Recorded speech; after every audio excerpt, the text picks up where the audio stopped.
Vincent Collins spent several years in prison for his role in this drug trafficking operation. He was released from prison 2 years ago, but 4 months later went on the run. Now the U.S. Marshal Service needs your help tracking him down. June 2015, Prince George's County, Maryland. Vincent Collins is indicted by a grand jury for his role in a federal drug trafficking operation. We're talking about large amounts of heroin. The U.S. Attorney's Office for the District of Maryland breaking down the case. According to the plea agreement, over a 4-month period, Collins would receive large amounts of heroin from its operation leader for redistribution. And during that time, the organization would use the music studio Crooked House Entertainment here in District Heights, Maryland, to carry out operations. The criminal conspiracy and participants allegedly used a music studio as a stash house. Al Maresca is a deputy marshal with the U.S. Marshal Service.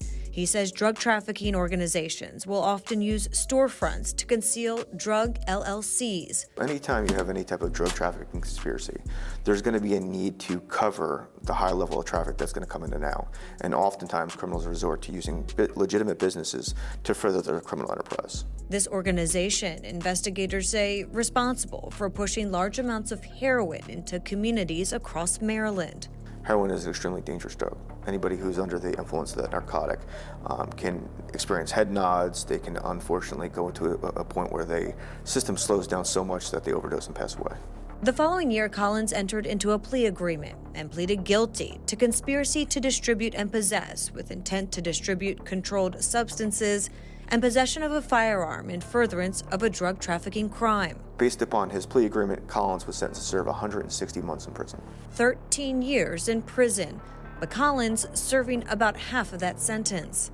So Collins was sentenced to 160 months, but he didn't serve that entire sentence. No, in this case, he actually won his appeal. Years after his conviction, investigators say Collins appealed his sentence.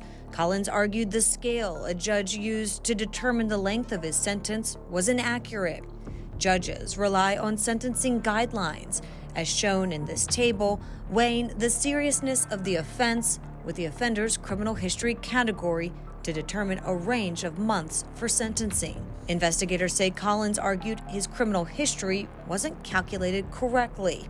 Collins won his appeal, and in October 2022, he won his appeal, and as a result, he was released early. But just 4 months later, investigators say Collins violated the terms of his supervised release. So he's released in October 2022. He's on supervised probation, but at some point he violates that. So he's wanted for a violation of supervised release.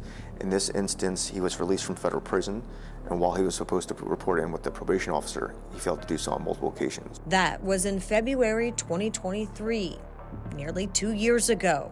Fast forward to now, Collins is 45 years old and on the run.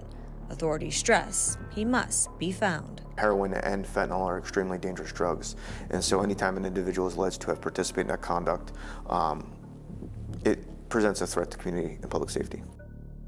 Take a good look. Collins stands about 6'2" and weighs approximately 160 pounds. Investigators say he has significant tattoos on his neck and arms and warn he is known to have violent tendencies. If you have any information regarding Collins' whereabouts, you're asked to contact the U.S. Marshal Service. The number right here, 202-819-5058. Remember, you can always remain anonymous, and you could earn a reward.